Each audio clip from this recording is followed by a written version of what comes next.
Welcome to Hoyt's Bowhunting Whitetails. I'm sure you can hear the rumble in the background. The wind is blowing from the main highway about a half mile away in my direction. I'm not at the farm today. We don't hear road noise at the farm, fortunately. But I'm at my house. Still wanted to talk about a buck that's at the farm though. There's a deer that's popping up on my camera. I put one of those stealth revolver trail cameras on that plot where the Jordan buck was showing up quite a bit during the late winter last year. And of course my hope is to start to find that deer back, but there were some other nice bucks that were showing up there too. This is just the first of many cameras that I'll be putting out, but it revealed a deer that, gosh, 2 years ago I would have sworn by the time he was this age he would have been an absolute monster. He's a nice buck, but he's by no means an absolute monster. When we come back from break, I'm going to talk about some of the reasons that bucks can be underachievers and what my hopes are for this deer.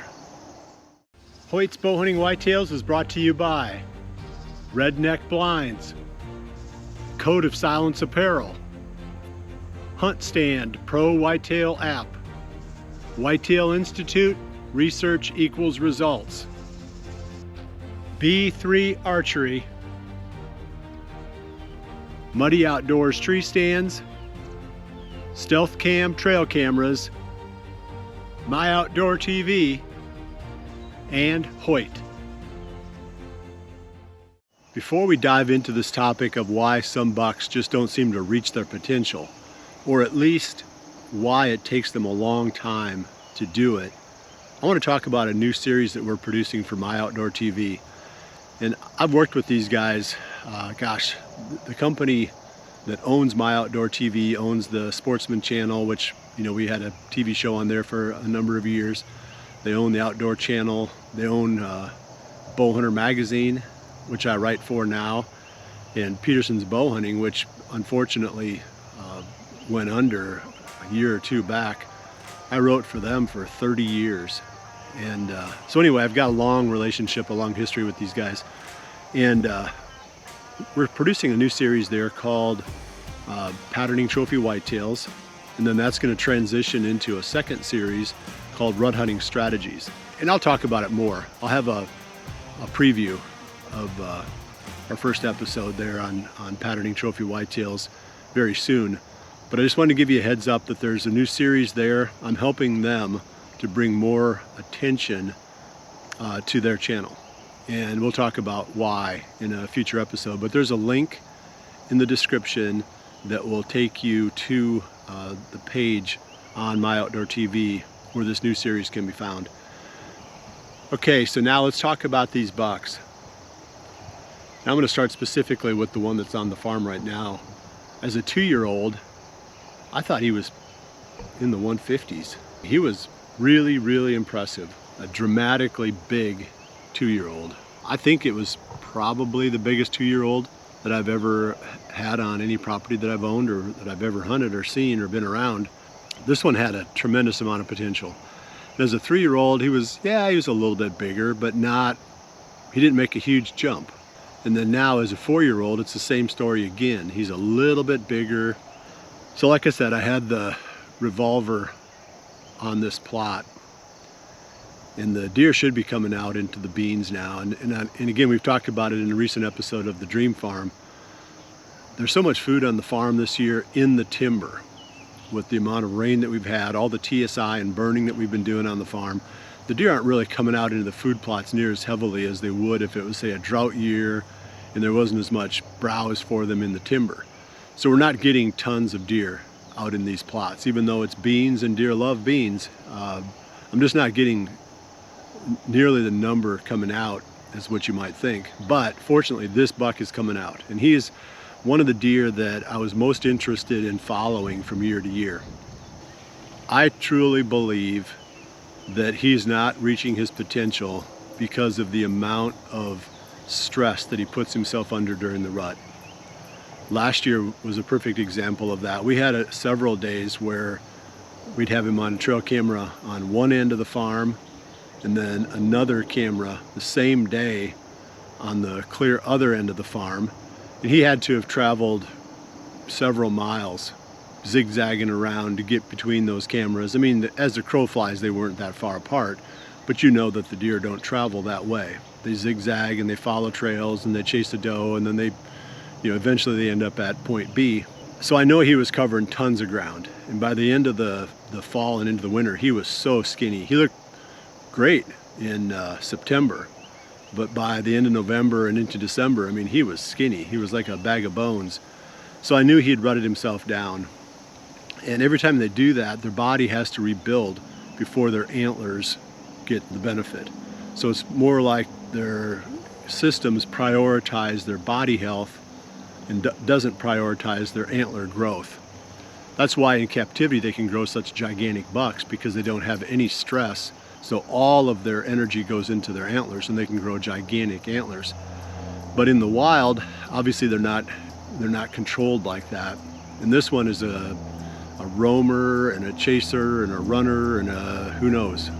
But it's kind of disappointing in some ways. It's interesting, but I was hoping to see this deer really start blowing up. This isn't the first buck like that I've been around. There was a deer on the farm that I sold. We called him Broken Beam, and I think I've got footage of him in 2007. I'm going to try to find it. If I don't, I apologize. I think I've looked for it before and couldn't find it. But in 2008, he just blew up into this giant. He was, say, 150s every year for 3 or 4 years that I remember him, during the 2003, 2004, 5, 6, 7, during that time frame. Then in 2008, he jumped up to pushing 200 inches and then died that winter. I think he quit breeding. That's what I think. So I think all of that stress that was related to the rut went away, and once again the body didn't require near as much to rebuild during the winter and in the spring, and he could put more into growing his antlers. Jordan asked me in a recent Q&A segment that we did here about what age do bucks grow their biggest antlers. I told her I really don't know for sure, but it's older than what we think. I think every buck is different. We've talked about that many times before. It seems as if that age is further out there than what we think. It used to be, oh, it's 4 or 5, and then maybe people said 6. Well, there was enough deer getting older that we had more of a sample size to pull from. Now I hear people saying they don't reach their biggest until they're 7 in the wild, and who knows, someday maybe that number will go up as well. The management's getting better, the nutrition's getting better. We get a chance to see more bucks that get older, to see when they do reach their max. There was another one that I thought was a real underachiever. He was a deer that we called, we had a sort of a not suitable for family TV name for him, but the first part of that was Big, and then you could call him Big Bleep, but we stopped at Big, and so his name was Big. He reached a certain age where I was going to start hunting him, but his antlers dropped off so much from the year before that I just thought, well, I'll let him go and see what happens. I think he was just stressed. Again, he just took on too much during the rut. He didn't bounce back well enough. His body took the main priority for the recovery, and then his antlers just paid the price. So that one, I think if he would have lived, I think that he would have been another one of those examples of bucks that really blow up as they get old. There was a deer, we called him Big Junior. There was another buck that we had on the farm that he looked really, really good as a 3-year-old, super nice as a 4-year-old, and as a 5-year-old he didn't get any bigger. And I thought, again, here's a buck that's really going to make this big jump. So I guess the question is, why do some of them just not make, why do they not hit their potential? I think it's because of the stress from the rut. And when they slow down their breeding or something changes, then you'll see them really blow up.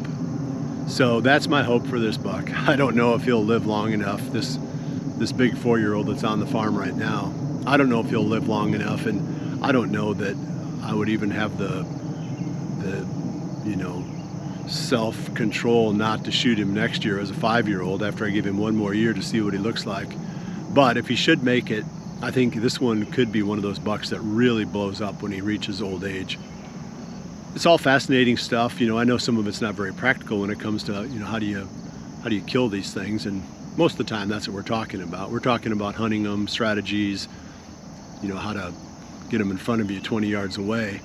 But their behavior and their development and their growth, to me, is just as fascinating as the strategies to hunt them. I love this time of year because we get a chance to see what these bucks that got away or that we let go last year or that just were too young, what they look like 1 year later, where they live, how their behavior changes.